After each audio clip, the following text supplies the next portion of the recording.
there's no question that AI is going to do just that, right? It is going to take jobs. I think it will also probably create jobs, and the administration seems to be making that bet. But to me, the most important thing is that what I don't see here is the same kind of fear that I think a lot of people would have expected on the regulatory side from an administration like Trump's. And I think that's a really positive development, and it represents growth, and it represents the fact that he's got the right people around him who, can speak to the benefits of deregulation when you're introducing a new technology like AI into the economy. And I think that's going to be great. I mean, we've been around long enough to, remember all the worries about stories about innovation in different industries and what effects that was going to have, right? When we automated in agriculture and that was going to take people out, and I forget what percent of the American population was employed in agriculture, and then that dropped off a cliff. But, very recently we had one of our lowest unemployment rates ever.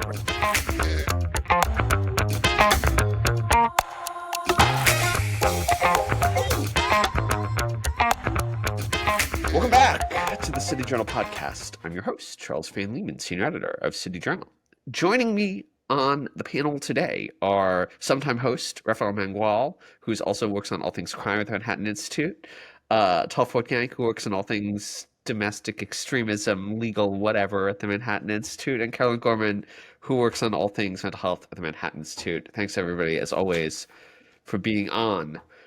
I want to take us into the news the past couple of days coming out of right here in the city of New York, actually, where I am for the day, and specifically at our old friend Columbia University, which has finally reached a deal with the Trump administration, settling a variety of complaints, and then also, I think on Tuesday, they suspended or expelled 70 students who were involved in the takeover of a library that I believe we talked about on the show previously.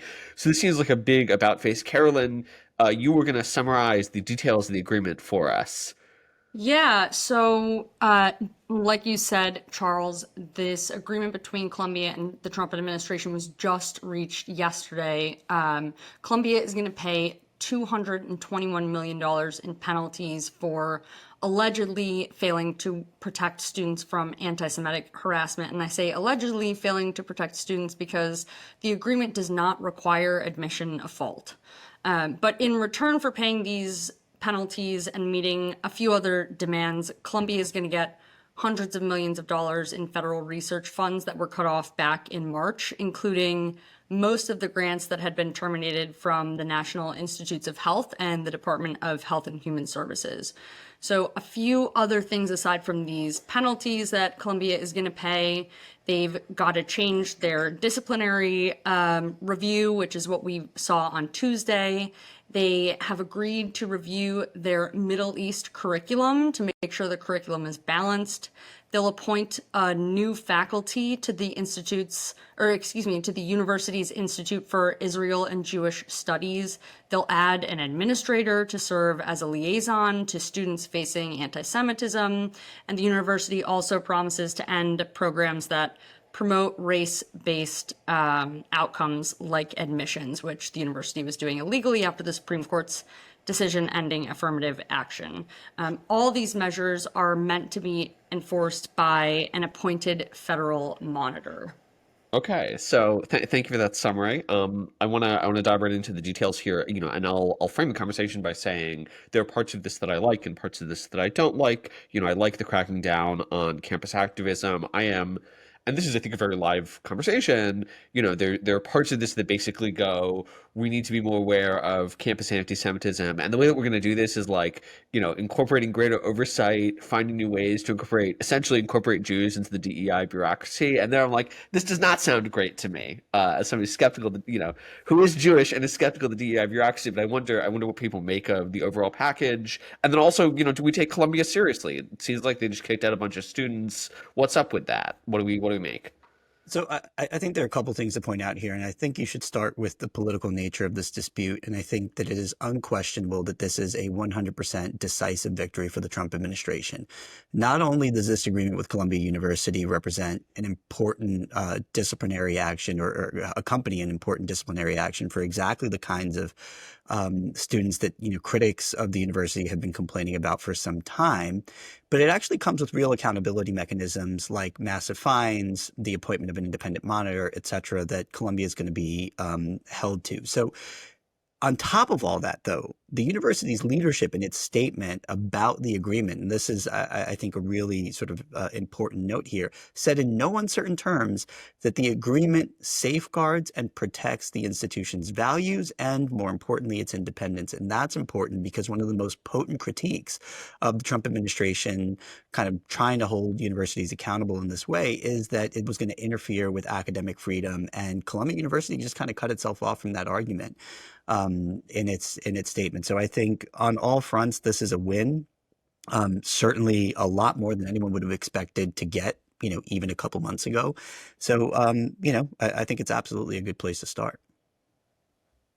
Yeah, there are parts of this that smack of merely expanding DEI, right? More monitoring, more reporting, more individuals and institutions who will make Jews and Israelis feel more welcome.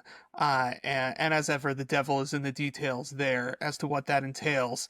I tend to be a little bit skeptical of things like expanding Israel studies and Jewish studies because those are often departments, much like American studies, that really have an implied anti at the beginning. Right? They're about the critical assessment, not in the good sense of being critical, but in the sense of being uncritically critical of their subjects. Then there's the matter of admissions, right? Which, as Carolyn mentioned correctly, the Columbia has now committed to doing what they were already committed by law to doing, right? Which is to emphasize colorblind meritocracy in admissions. The open question is whether admissions will have some mechanism for accounting for the kinds of radicals and lunatics who had to be expelled and suspended recently because Columbia was just full of totally unhinged young activists who were courted, right? These admissions departments selected for certain characteristics aside from identity characteristics so that they could have campuses full of these people. Have we addressed that issue? That's not clear. Well, look, I mean, I think there's certainly been at least an attempt to address that issue when you have, I forget how many students it was, but something like 70 students, either expelled or suspended in one fell swoop. I think that does send a clear message. And as activists as these kids are, they're all very concerned about their future and their future earnings. And I do think that this kind of disciplinary action is going to function as a deterrent for a good portion of these. So in some sense, it doesn't really matter if they continue to court people with these kind of characteristics, if those people are sufficiently deterred from the kind of misbehavior that we care about. Yeah, I mean, I think, right. So there are two components there. One is, I think that's probably right, is the university has finally said, if you commit actual crimes on campus, there will be consequences. We won't arrest you. I mean, you'll arrest you. There'll be no prosecution, to be sure. You won't actually be held legally accountable for crimes like trespassing, but eventually you might be suspended months and months later, which is probably an effective deterrent. Yeah. Can I play cynic though? Please. I don't know. Do we know how many of these students have actually been expelled? No, because it's 70 suspended or expelled. Because these suspensions are very, very often temporary measures to get the media or government or some critics off the university's back. Remember, no less than Mahmoud Khalil, the head of CUAD, the terrorist sympathizing rabble-rouser, is now doing his media circuit. Yeah, exactly. Yeah. The principled free speech anti-war peace activist who simply loves everyone and just wants the dying to stop and distributes Hamas literature on campus. He had been suspended. He was previously suspended, I think, at least once. But it doesn't mean anything if it's temporary. An expulsion goes on your permanent academic record, right? An expulsion can ruin your life, which is, frankly, the proper outcome for people who break laws. Who really they do more than break them, they flout them, right? They laugh in the face of laws in addition to school rules. I do very briefly. The other point on this front, I think there's at least some argument for Ralph's position vis-a-vis deterrence, which is just like a lot of Columbia students, a lot of students in major universities are like They have a highly elastic demand with regards to consequences. Like, you scare them a little bit. These are all strivers. They want to get jobs at Goldman Sachs. And look, Goldman Sachs does kind of want to hire Mahmoud Khalil, but like eventually they'll cotton to the idea that hiring these people is a bad idea. That to me is, even they moved it a little bit at the margin. I still think it makes a difference in behavior. The big question to me is just like, in some senses, the big question to me is how effective is the anti-Semitism bludgeon, right? Like, I have no problem saying Columbia has an anti-Semitism problem. They do. Like, there are a bunch of crazy anti-Semites on campus. That's a real problem. But that is like not the root issue, which is that these universities are propounding insane ideologies and instilling them in American children. One of the side effects of this is that they also become raving anti-Semites. But like, they also hate white people. They also hate Asian people. They also want socialism. Not to sound like a crazy person. But so to me, the question is basically just like part of why I'm concerned about the Title VII, Title VI stuff. The IHRA, expanding the definition of anti-Semitism, is that it can re-entrench, let off easy organizations that are sort of at the core of the rotten universities that Americans are concerned about, not just because they happen to propound anti-Semitism, but because they are corrupt from the ground up. So that's my, there's my customer's test. I'll make sure we get Carolyn in here. It's Ralph, but then Carolyn and I also, Ralph's trying to get in. Yeah, no, Charles, just to sort of back that though, I think like when we think about whether or not these measures are going to work, like that type of kind of ideological bias and corruption is just so sort of deeply ingrained in so many places that it's hard to see this ending up really making a change without sort of instead just kind of making conflict maybe less apparent on campuses. So there really needs to be like a thoughtful and consistent effort and really cultural change if we think that something is going to come out of this long term. Yeah, look, I just want to say, I think we need to manage our expectations about, the potential for affecting cultural change on a university campus like Columbia's, right? I mean, Columbia University, yes, absolutely has an anti-Semitism problem, absolutely has an anti-America problem, absolutely has an anti-white problem, an anti-establishment problem. But those problems have existed for much, much longer than we've been having this conversation. More recently, right, I think, the kind of post-October 7th climate sort of brought to the fore problems that were already deeply ingrained in that university. I don't think we're going to necessarily change that, but I do think it's a win if we create the kind of circumstances that make educational life possible and more suitable for people who maybe don't agree and don't fit into that milieu. And that I think is the most important thing that's actually getting done here, right? I mean, I don't really care that much if I'm sitting next to people who hate me or who hate my ideology or who hate my country, right? As long as you leave me alone and I can go about my business, we're all going to be just fine. It's when you start blocking my access to my library. It's when you start making noise outside my dorm room and I can't sleep or study in peace. It's when you start forming human chains and blocking me from getting from one part of campus to the other. That's the stuff that needs to stop. As long as that happens, I think that the strongly minded, conservative, Jewish, white and Asian students who have absolutely been on the receiving end of, the sort of university establishment's ire for generations, really, I think they're going to be just fine. And that's the starting point here. The other thing is that the independent monitor is going to be in place, right? I mean, that can be a source for future action, right? To the extent that the independent monitor is saying like, hey, these are the problems that we're seeing and documenting, that's going to set up the case for future action. I think that's important.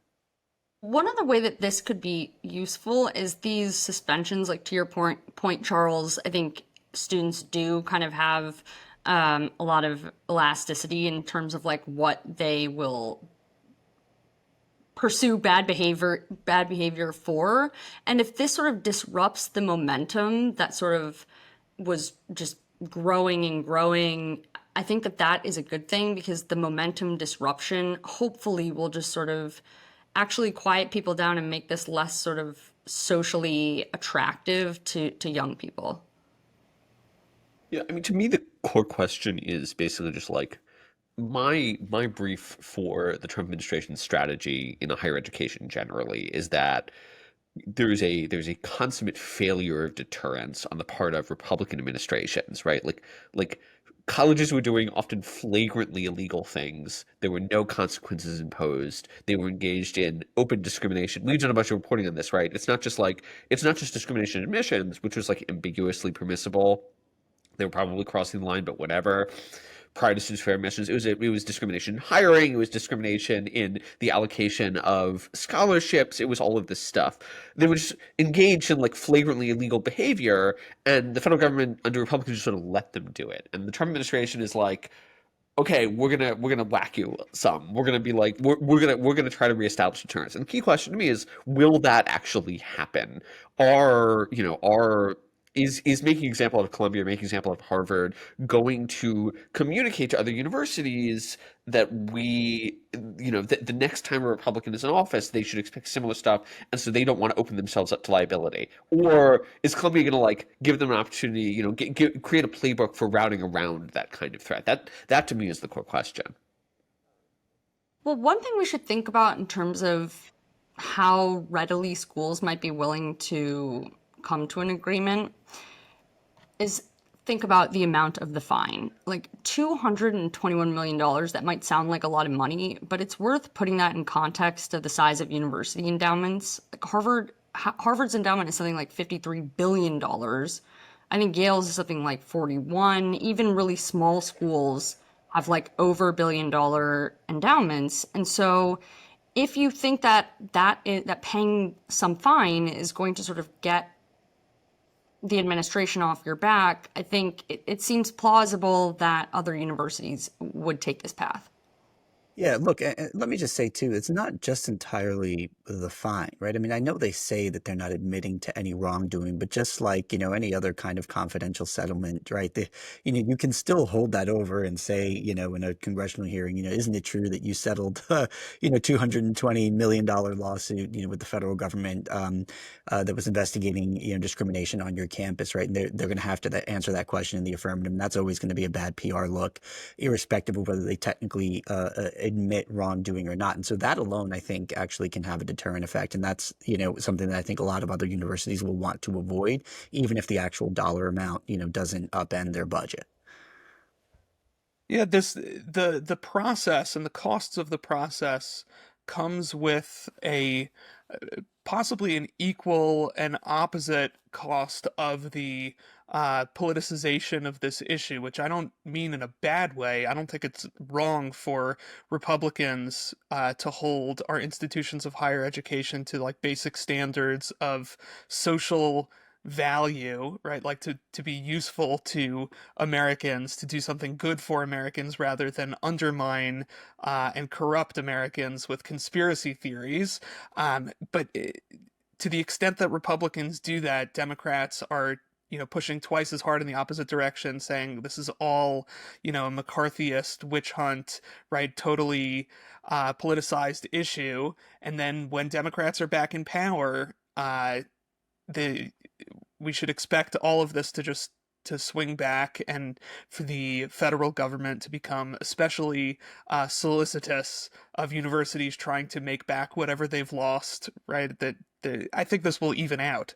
I mean, in that sense, Republicans have to continue escalating eternally. I mean, So I don't know what you make of that. The one issue I would take with that is that, Columbia in its statement says the opposite, right? They're not attacking this in the way that Harvard did when, the federal government first kind of took action against them and said, well, this is, a terrible infringement on our independence and we're going to stand against it, right? Columbia is saying, actually, no, this agreement protects our independence and it protects our university's values. And I think that matters. I think that's actually a really important signal. Yeah, I mean, I think that's worth looking at. And the other thing too is that, universities are going to, I think, find themselves potentially in the following situation, which is when they're going to be open to the critique that like, hey, at the end of the day, you can get yourself out of this situation as soon as you decide to by simply cutting yourself off from the faucet of the federal government's money, which you don't really need, right? I mean, you have Hillsdale, you have other models of colleges and universities that do this just fine. And I do think, there's a big part of the American populace that doesn't really have any patience for a university with a, multi-billion-dollar endowment, taking hundreds of millions of dollars a year from taxpayers, to fund its efforts that it could afford to pay for on its own. Much in the same way that, like Oliver Anthony saying, right, if you're 5'3" and you're 200 pounds, taxes ought not to pay for your bags of fudge rounds. I mean, it's the same concept, except, our welfare queens in this space are, Ivy League universities filled with, mahogany rooms and, 40-foot ceilings and rare book collections valued in the hundreds of millions of dollars. So, yeah. It's a nice rare Oh, book not the rare collection. book collections. Yeah. Nobody goes in. They are very pretty. Yeah, I wanna take that as an opportunity to take us out, and so I'll ask. I know Carolyn hates this, but I'll ask everybody to make some predictions. Which is, do we expect Columbia to be an outlier? Is really the question. Which is to say, they have in some senses been more compliant with the administration than other schools. Arguably, one model of this is because they know that they really screwed up. Another model of this is because Columbia wanted the excuse to deal with the particularly bad problems they have on campus. Do we expect similar agreements like this? Do we expect similar disciplinary action at other schools, or do we expect Columbia to be an outlier? That's the question. Tal, I'll start with you. Yeah, well, Columbia was kind of the worst offender to begin with, right? It's been a hotbed of total academic, social, cultural corruption for a long time. It's been a symbol of that. If this is the settlement that they reach, right, as Carolyn pointed out, not a tremendous amount of money, an independent third party oversight, whose effectiveness is to be seen. I'm confident, but I'm not assured that that's going to work. Then I think schools that had lesser problems, that did not have Columbia's full-fledged history of encampments and occupations and Middle Eastern studies departments, that you would not believe the so-called scholarship that they produce. Like, the equivalent of that for Harvard is like really not that bad. It's really like a slap on the wrist. So I would expect this to be a model, but calibrated towards each school's problems. Fair. Okay, Carolyn. Well, I don't like to make predictions, but I mean, I think Tall sort of has a point. Having something that is kind of tailored to each individual school, and coming to some agreement based on that doesn't seem totally outside the realm of possible. Ralph, what do you think? Yeah, I think this is the first domino in a series to fall. I think you're going to see other schools come to similar agreements. They may not be as harsh. Their money, the dollar amounts may not be as high, but the subject matter may also not be the same. I'm, sure that there are other universities that are offenders on different fronts, including in the admission space, even post SFFA. And so, yeah, I think this is going to be a sort of central part of the federal government strategy to hold universities accountable to not just, protecting students against rabid anti-Semitism, but also just ensuring the kind of colorblind equality that our Constitution requires. Yeah, I think a big part of this depends on where litigation with Harvard goes, but particularly if the administration gets its act together there, like you get wins in Columbia and Harvard, that I think is how you start to establish deterrence. To go back to my framing earlier, it's just like you have to make clear that Republican Departments of Education, if it continues to exist, will come down hard on all of this stuff. The Department of Justice will probably still exist, and they'll come down hard on it. Cool. Let's move on from higher education to the thing that's going to destroy higher education. Yesterday, the White House dropped a new AI action plan. It takes a distinctively pro-AI posture, advances the regulatory agenda, emphasizes the need to compete with China. It's sort of one big caveat is going to make sure the AI isn't woke.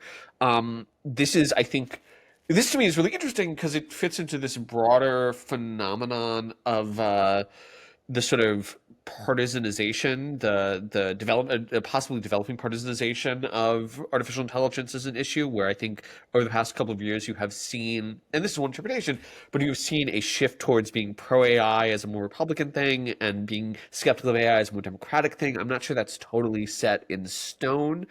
Obviously, critics of this action plan see an unrestrained pro-deregulatory agenda as something that could do extraordinary harm to the public, including, ending the world. If you're a believer in the Eliezer Yudkowsky theory of things, so I want to kick to the panel. I joked before we started that I had a panel full of Luddites here, but what do we make of this? What's our take on the White House's approach? Well, no Luddite here. So the action plan, just for those who haven't read it, it sort of sets the policy position on AI to attain and maintain American global AI dominance. And it's really framed as foundational to national security interests. there's kind of three main pillars to the plan. First, to kind of accelerate innovation by getting rid of red tape. Second, to address infrastructure needs to keep pace with innovation. And then third, the plan has sort of recommendations for international security and diplomacy around like things like sharing innovation with our allies. I got MI fellow Danny Crichton's take on this action plan this morning briefly. Danny is definitely someone everyone should follow for all things tech and innovation. And his take is that this is a very strong plan that really first and foremost emphasizes American competitive strength. In his view, it's better to dominate through superior technology and better supply so that the world is running on our technology rather than trying to restrict American exports, which just ultimately hurts American companies. And look, I think this makes a lot of sense to me because whether we like it or not, AI is here and it's going to shape our world. So we need to prioritize innovation. Look, I think that's exactly right. But to me, the thing about the plan that stood out to me the most was its sort of deregulatory emphasis, which I think is actually important because this is something that's been missing from the federal government's approach to lots of industries over the last several decades. And it is also interesting to me because it doesn't seem to quite fit necessarily with the tone of President Trump's two campaigns, which are sort of very sort of geared toward working class America and, against the idea of, shipping jobs overseas and replacing workers. And, there's no question that AI is going to do just that, right? It is going to, take jobs. I think it will also probably create jobs. And the administration seems to be making that bet. But to me, the most important thing is that what I don't see here is the same kind of fear that I think a lot of people would have expected on the regulatory side from an administration like Trump's. And I think that's a really positive development. And it represents growth, and it represents the fact that he's got the right people around him who, can speak to the benefits of deregulation when you're introducing a new technology like AI into the economy. And I think that's going to be great. I mean, we've been around long enough to remember all the worries about stories about innovation in different industries and what effects that was going to have, right? When we automated in agriculture and that was going to take people out, and I forget what percent of the American population was employed in agriculture, and then that dropped off a cliff. But very recently we had one of our lowest unemployment rates ever, right? And so the economy will grow, the economy will adjust. I think good things will happen, and I think a lot of that is going to be a function of the fact that they're taking this kind of deregulatory approach. It's not crazy. It's not a free for all. It's not entirely laissez-faire, and there are good national security reasons to be careful on that front. But I do think that it's open to innovation, and that to me is the most important thing. Look, I think we need to worry about jobs, but like we still don't know what this looks like. We should be aware of it. What we really need to do is make ourselves capable of building things like infrastructure, like data centers, because we just currently are not. I mean, this, like you mentioned, Ralph, this is just so true for everything from housing to energy projects to like public works. We just have so many regulatory roadblocks and legal roadblocks and political roadblocks. Like all of these things make it really hard to build things in the physical world, and that type of stuff takes a long time, but is going to be necessary for really leading on this. So there are a lot of aspects of AI that I definitely think we should be thoughtful and, if not worried, at least sort of cognizant about. But particularly when it comes to infrastructure, the stuff really takes so long that it's worth speeding up. It's a little difficult for me, just kind of as like an AI layperson. I've like played around with some of the LLMs, your ChatGPT, your Claude, whatever. I'm not that impressed with the quality of writing, and I'm sure a lot of people share that experience. But the truth is that we really get barely a surface level view of what artificial intelligence and machine learning actually are, right? Like LLMs are not the full extent of AI, and it's a mistake to conceptualize of AI as being just LLMs, because if so, I would breathe a sigh of relief. But there's a lot more going on beneath the surface, and I think we need to be in conversation, both like the four of us and sort of culturally with the people who are actually working on the stuff behind the scenes and can explain what its potential is realistically within the next few years. And aside from the radical humility of taking that position, I'll just say that the only thing worse than AI like completely elbowing out the rest of our economy, and the knowledge economy in the next few years is uh, Chinese Communist Party control of AI, or right, Chinese dominance in AI, Yeah. such that it becomes a national security threat. So I think that simply trying to understand clearly what AI's potentials are in the next few years, and then establishing dominance, especially over China, that's a perfectly reasonable way to approach it. Beyond that, regulation is kind of just this like hazy word. I don't even know what regulation would look like at this point.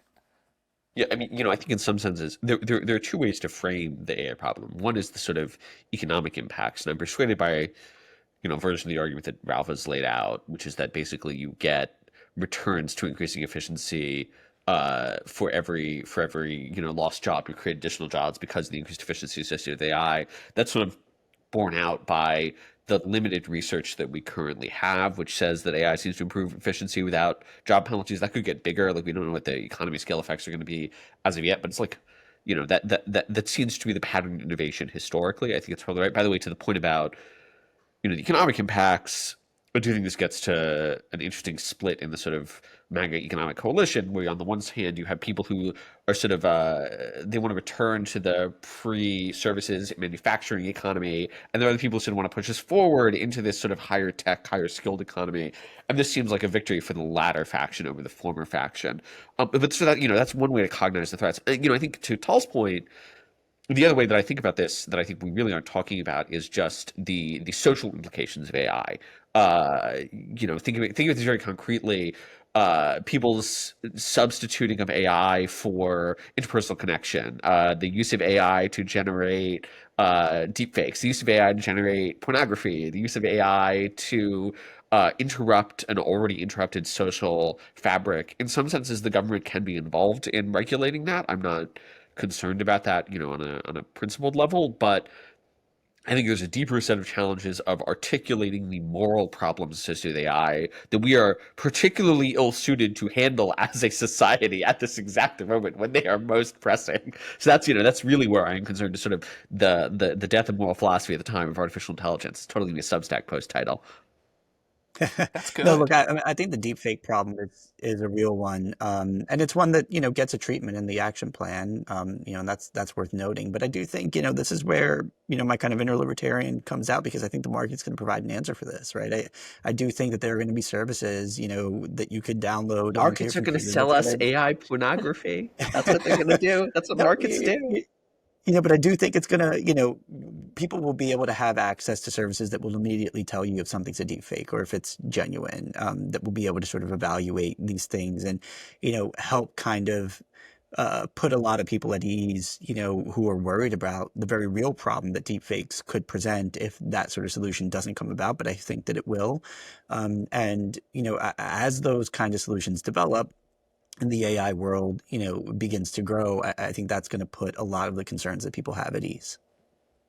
Just to go back to one thing you said, Charles, I think a lot of times we worry about how this is going to impact like the lowest income or lowest educated workers, but there is some research out there that suggests these are individuals that could be helped. I think You they're going to be the basically, best off, right? Like the yeah, plumbers, the like, the construction workers, the people who are working with their hands. I mean, I don't, I don't think we're going to see code, make a hammer magically float in the air and drive a nail into a 2x4. Like, but not just for that reason. You basically give all these individuals access to really high quality things like legal advice or medical advice, or the capacity to communicate professionally via email. If you have your own small business and you are, not wanting to send all these really nicely worded emails to your clients, you sort of have the capacity to do so now. So that's just one aspect that I think maybe goes under discussed when we talk about implications for lower income workers or lower it's a educated good point. workers. One thing that we also, I think, need to be thinking really deeply about is not just impacts on the higher education industry, but just impacts on education in general. I mean, we're asking, I think, maybe the wrong questions about AI in education, not whether, we shouldn't be asking like whether or not we're using AI to cheat, but whether or not we're equipping young people with the, skills that they're going to need to use AI and just sort of like take in information, consume information. I mean, if 30% of American kids can't read, we probably, at grade level, then we probably have a bigger issue to worry about. Those sort of Yeah. fundamentals are going to be important. I'll give Ralph the last thought, and then I want to take us out. Yeah, I mean, on the education front, this worry about AI cheat. I mean, coming out of law school, I think I have a different perspective on this because, I mean, lawyers don't really have original thoughts when they make arguments, right? We all get on Westlaw or Lexis, and we, look up the cases that are related to the ones that we're working on, and we, basically copy and paste arguments. But the skill is in identifying which arguments are going to help your client and which aren't, and how to order them, and how, those arguments fit within broader legal frameworks. And so there's still a lot of work that has to be done. You can't, you know what I mean? It's just, I'm just less worried about that prospect than a lot of other people. So I want to take us out, and I want to do that by asking. This is a question that just personally interests me, and I ask friends about this all the time. How much do you use AI in your current workflow? You can tell, do you use it daily? Do you use it multiple times a day? Do you use it weekly? What is your current frequency, Carolyn? I feel like you might have the highest answer of the three who aren't me. I use AI every day for work and otherwise. But for work, I use it anytime I'm working with data because it's a really good forcing mechanism for me to sort of think through and fully conceptualize what I want to do analytically before I start coding something up. It's easy to sort of get into bad habits when you're looking at data and it's interesting when you don't have sort of like a clear game plan in mind to just do a bunch of stuff, and then you've spent a lot of time doing a bunch of different analyses and they don't actually progress your work. So thinking about what my prompt is to sort of write the code for me in a good way actually sort of helps force me to take the time and think through what it is specifically that I want to do. And then it just writes code so fast, and it's, is it the most beautiful or most organized code? Always no, but it's getting good enough to be able to use. I don't trust AI to write my code. I'll start there. Ralph, how about you? Yeah, for me, it's probably a couple times a week, and it's, it's much less involved. I mean, usually I use it to kind of sift through the things that I'm thinking about reading and to sort of figure out what's going to be helpful, what's not going to be helpful. And, I'm not really a quant either. So, just having it explained to me, I can feed it, a regression table, and it can sort of break things down for me in layman's, that sort of stuff is helpful. But I'm still not entirely sold on the quality. I mean, there have been instances, for example, where I've asked it to summarize a paper that I know very well, and it will give me a pretty significant error in the summary that departs from what the paper actually says. And so, I end up kind of double checking it anyway. So it's not quite maximizing my efficiency, but, I do think it has that potential. So I'm hopeful that it'll get better over time. Fair, Tal. What's code? I'm not familiar with that. Is that a military? Okay, well, ChatGPT is useful if you know that there are phenomena, there are examples of a phenomenon out there, and simply Googling keywords is not going to get you exactly what you need, right? Like, ChatGPT, give me 10 examples of universities that failed to suspend students after they after they occupied a building.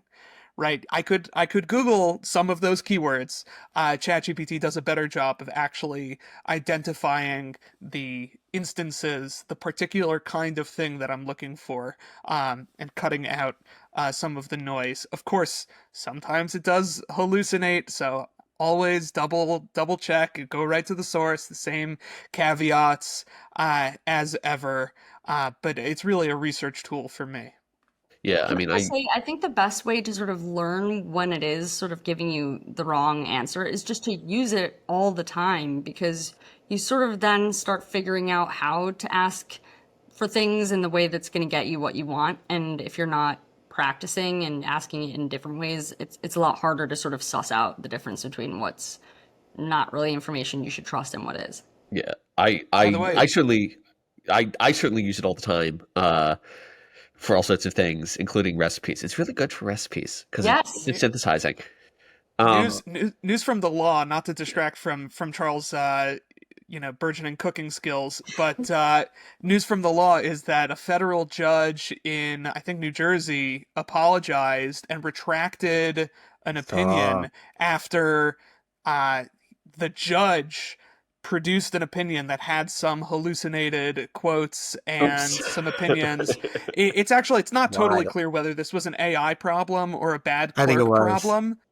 I think it That's what probably my was, money but is. to my knowledge, this is the It's first the time we've clerk seen using it. AI.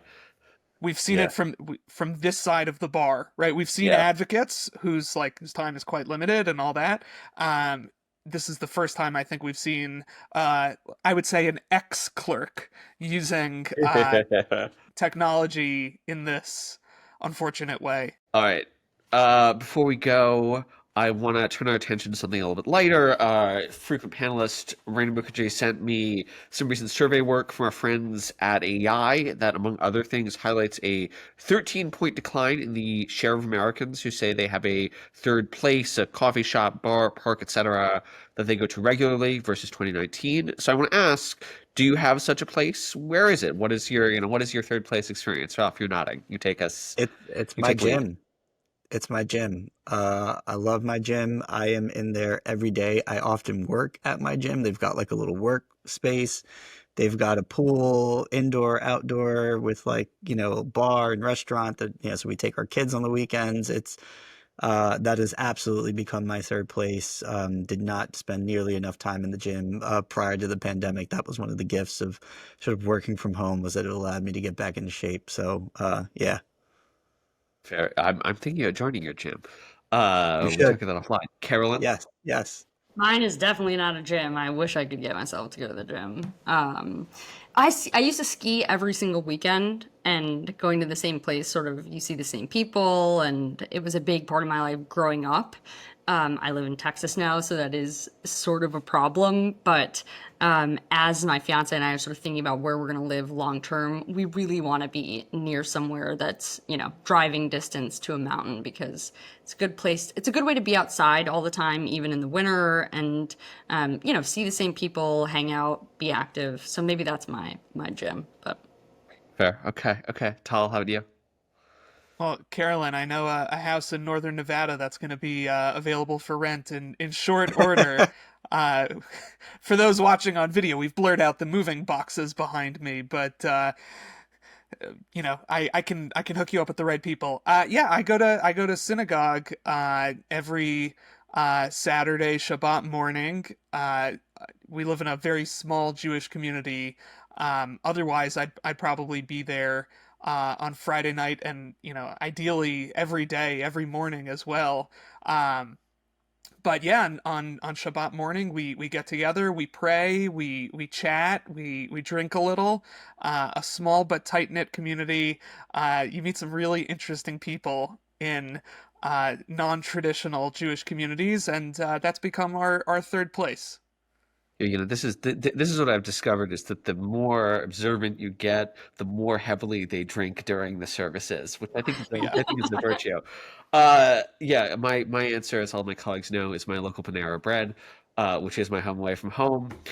On that note, that's about all the time that we have. Thank you, as always, to our panelists. Thank you to our producer, Isabel Reggi. Listeners, if you enjoyed this episode, or even if you haven't, don't forget to like, subscribe, hit the button, ring the other button, click the third button, do all the buttons in front of you at this time or later on YouTube and all other platforms where you listen to us. Don't forget to leave us comments, questions, concerns down below.